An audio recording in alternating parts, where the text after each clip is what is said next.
Hello friends, Radhe Radhe. आप सभी लोग कैसे हैं? आशा करती हूँ कि आप सभी लोग अच्छे होंगे, परम मंगल में होंगे। आज हम आप सभी को अमावस्या तिथि की व्रत कथा लेकर आई हूँ। यदि आप सभी अभी तक हमारे चैनल को लाइक सब्सक्राइब नहीं किया है मित्रों, तो जल्द से जल्द आप लाइक करें, सब्सक्राइब करें और बेल आइकन को प्रेस कर दें, ताकि हमारे आने वाले वीडियो का नया नोटिफिकेशन आप सभी तक सबसे पहले पहुंचे। तो चलिए वीडियो को शुरू करते हैं। एक गांव में एक सास बहू रहा करती थी। उनके एक बेटा था। बेटा विदेश में कमाने के लिए चला गया था और सास बहू बहुत प्रसन्नतापूर्वक रहा करती थी, एक दूसरे का बहुत ख्याल रखती थी। और एक दिन बहू ने भोजन नहीं ग्रहण किया। तब सासू माँ ने पूछा कि बहू, आप क्यों नहीं आज भोजन ग्रहण की?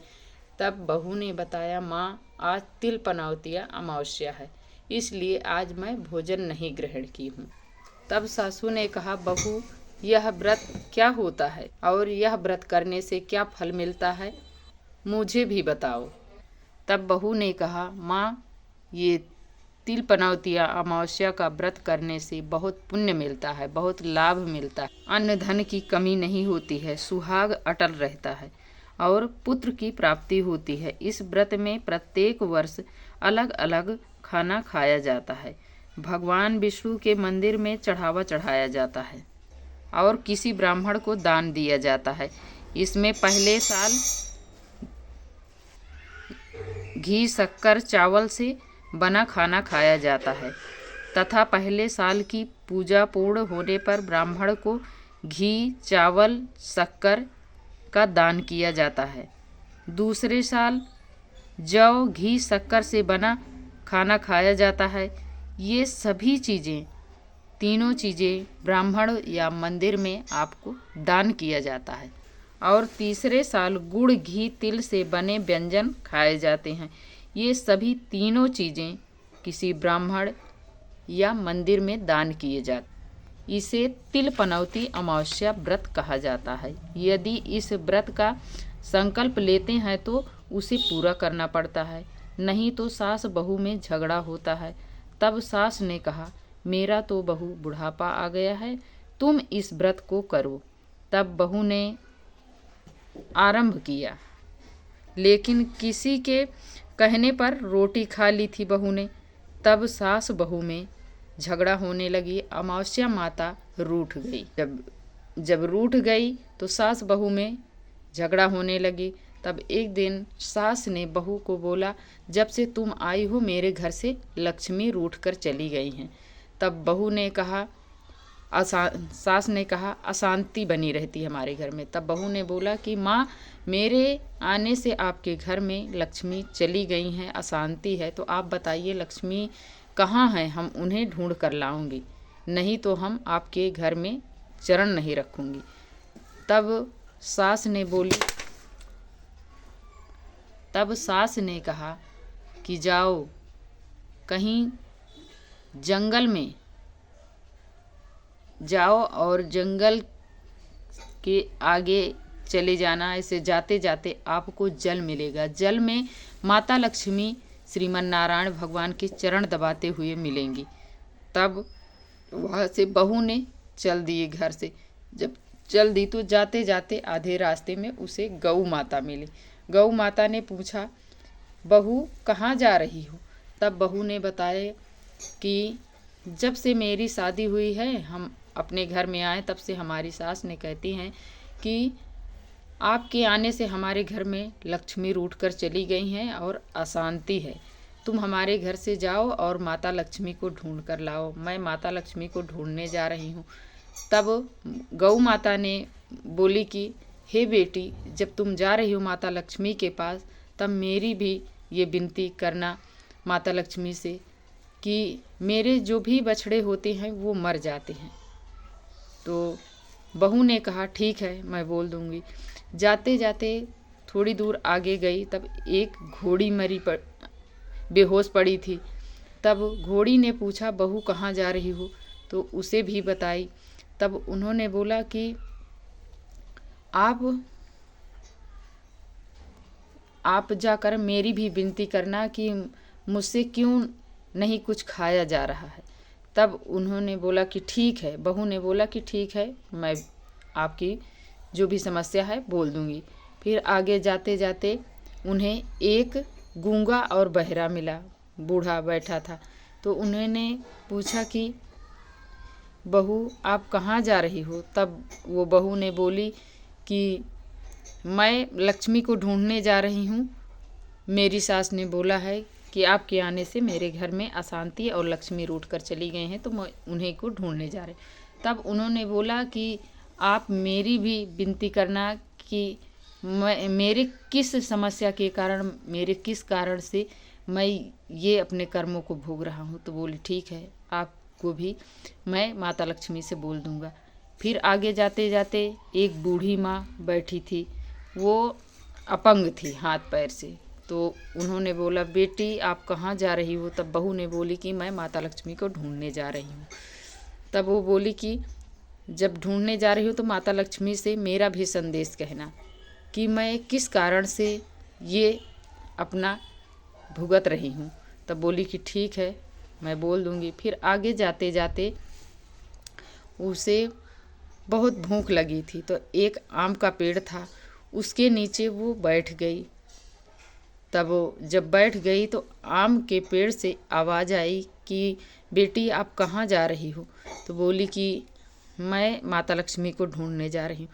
तब वो बोला कि ठीक है बेटी, आप मेरा भी संदेश लेते जाओ और माता लक्ष्मी से कहना कि मेरे पेड़ में से कोई फल क्यों नहीं खाता है, मेरा फल इतना खट्टा है कि कोई खाता ही नहीं है। तो बोली ठीक है, मैं संदेश आपका कह दूँगी।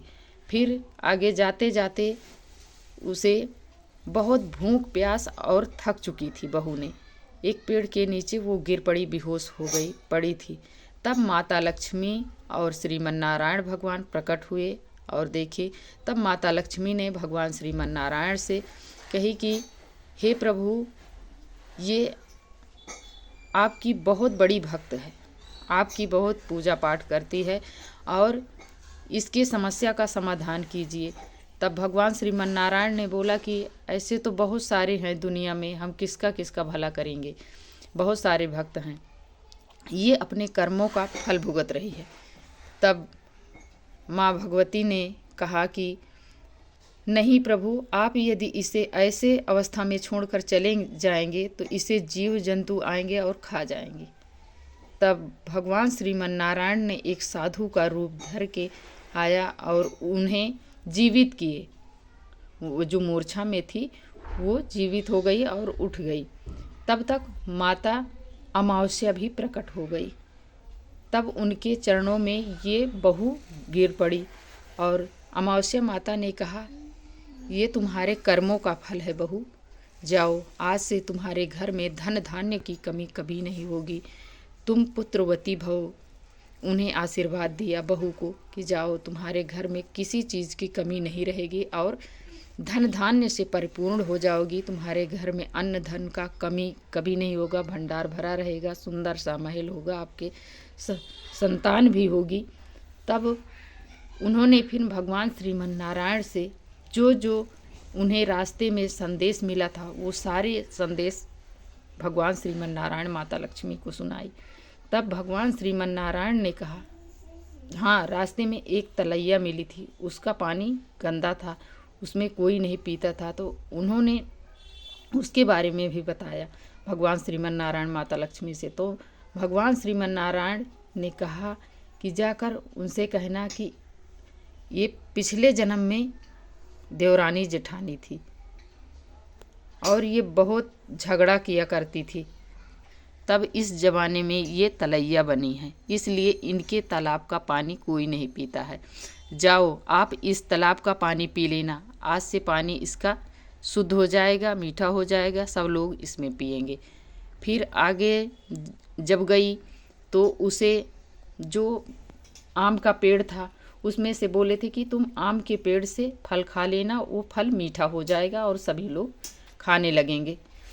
तब उस पेड़ से आम का फल खाई। फिर आगे जाके माता से बोली कि माँ,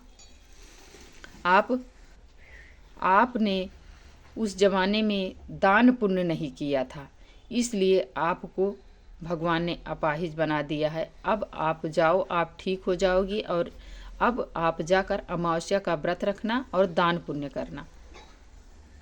फिर आगे जब गई तब वो ब्राह्मण मिला, अरे बूढ़ा, तो उन्हें बोली कि तुम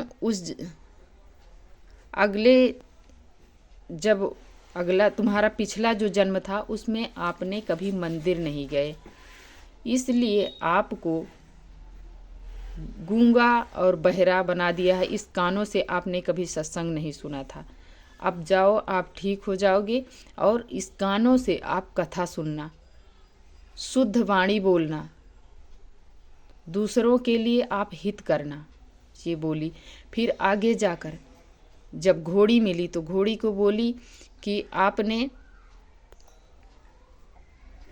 पिछले जन्म में आपने एक स्त्री के रूप में थी, आपने कभी किसी को कुछ खाने पीने को नहीं दिया, इसलिए इस जन्म में आपको आपके गले में एक पाट रखा है, उसके कारण आप हमेशा मूर्छित रहती हैं, कुछ खा पी नहीं पाती हैं। जाओ, आज से आप ठीक हो जाओगी और खाने पीने लगोगी। आप दान पुण्य जरूर करना, किसी को खिलाना पिलाना। ये कहकर आगे बढ़ी। जब गौ माता मिली तो बोली कि गौ माता, आपके लिए संदेश है। माता लक्ष्मी और श्रीमन नारायण भगवान ने कहा है आप अगले जन्म में किसी को दूध नहीं पिलाया था, इसलिए आपको आपका बछड़ा तुरंत होते ही मर जाता है।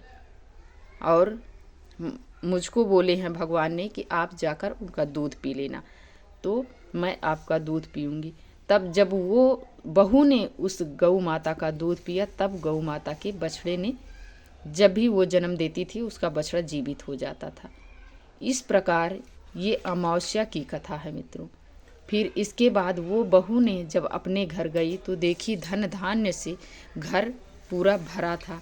तब जब बहू पहुंची तो बोली कि माँ, मैं माता लक्ष्मी के पास पहुंच गई थी और आपका घर धन धान्य से परिपूर्ण हो गया है। माता लक्ष्मी आपके घर में आ गई हैं और प्रसन्न हैं, अब मैं यहाँ से जा रही हूँ। तब वो बोली कि उनकी सास ने कि बहू, आप कहीं मत जाओ, आपको यहीं रहना है, आपको कहीं नहीं जाना है। तब सास बहू ने प्रेम पूर्वक रहने लगी और जो सास का बेटा था विदेश में वो भी आ गया और तीनों अच्छे से प्रसन्नता पूर्वक महल में रहने लगे। तो ये है अमावस्या माता की कहानी मित्रों।